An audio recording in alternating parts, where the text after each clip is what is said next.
You ask Tiger to solve. This deals with linear equations with one unknown. The final result is m equals 7. Let's solve it step by step. Swap sides. Isolate the m.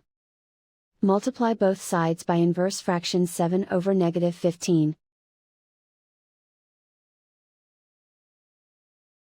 Move the negative sign from the denominator to the numerator. Group like terms. Multiply the coefficients.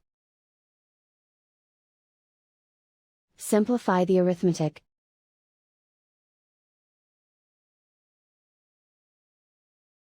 Move the negative sign from the denominator to the numerator. Multiply the fractions. Simplify the arithmetic. And so the final result is m equals 7.